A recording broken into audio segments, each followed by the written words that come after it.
Hi, this is Macky from Matrixowner.com, and this is TechT's PMR L7 Bolt review.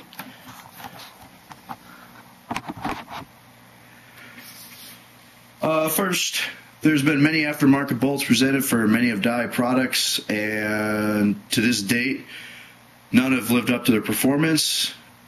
TechT is the new bolt on the block.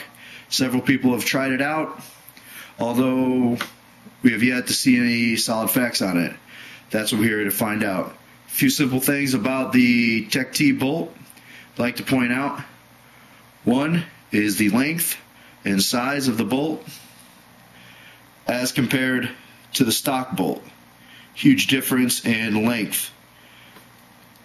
TechT bolt 11.1 grams, stock bolt 25.5 grams.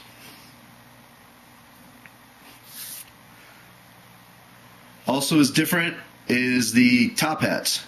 As in with the stock bolt, the top hat has a back section and a foot valve for the boost forward technology.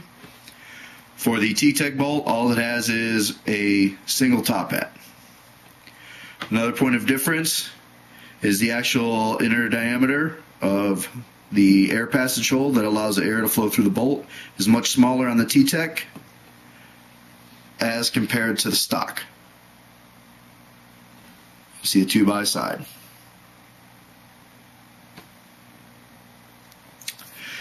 The last portion of the TechT bolt. The TechT bolt does not come with the back cap. I bought a metal PMR proto back cap to go with this.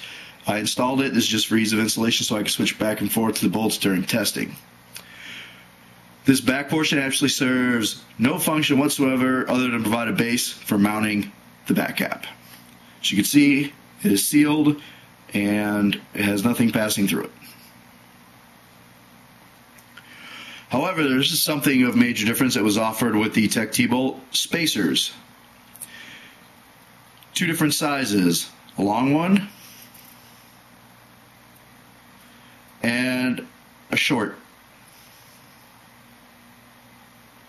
Now both these can use in junction. If you just use one spacer, you should be able to get between 150 and 160 psi, shooting 300 feet per second.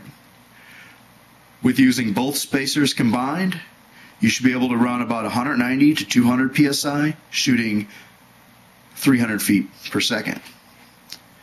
Or run with no spacers at all and run anywhere from 140 to 150 psi, shooting 300 feet per second. These are all claims made by TechT. I have not actually proved that yet. So on to a little bit more about the bolt itself. A couple of differences on the bolt. The 3-hole venturi design opens it up supposedly for more flow as compared on the stock bolt, where you have a 4-hole design.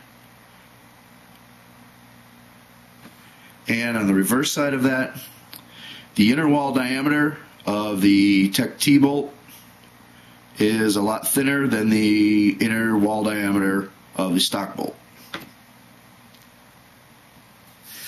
One thing about the TechT bolt you will need your stock beer can to transfer over, and you will need the stock back cap. On my stock bolt, I have my stock back cap still installed. Another key thing, the grub screws that are contained on the stock bolt need to transfer over to the TechT bolt. They do not come with it. Another design about the TechT bolt actually has T's engraved into the top hat for airflow. As with the stock bolt, it just has openings. I believe this is just cosmetic and no differences. As we can see, when we combine the top hat and the rear portion of the TechT bolt, there is no foot valve, there is no boost forward technology. As in with the stock bolt, you have the boost forward technology. So we ask ourselves, well, how does the bolt move forward? Well, it moves forward on one constant pressure. The insertion of the bolt into the top hat. The only pressure that is applied is on the stem of the TechT bolt. The forward portion, which would be where the beer can is, we'll screw this on.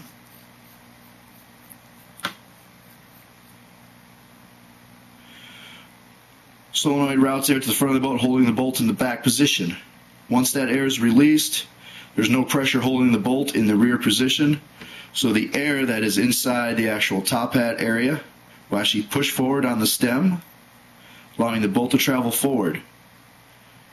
This will open up the hole in the top hat, pushing the bolt the rest of the way forward and allowing air to travel through the top hat area out through the bolt. Now on the bolt itself, on the stem,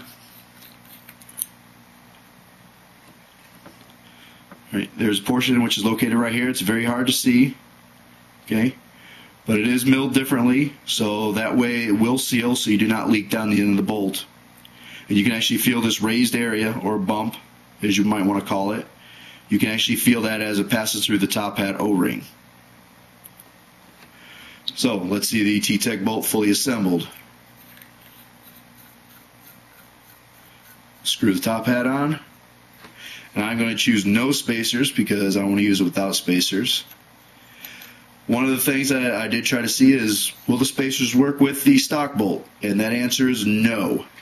Show you real quick why. Stock bolt, top hat, foot valve. One round spacer, no way to get it on.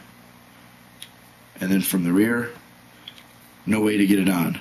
So you cannot use these spacers with the stock bolt. Does not work. And finally, we have the T-Tech bolt, the TechT bolt, fully assembled.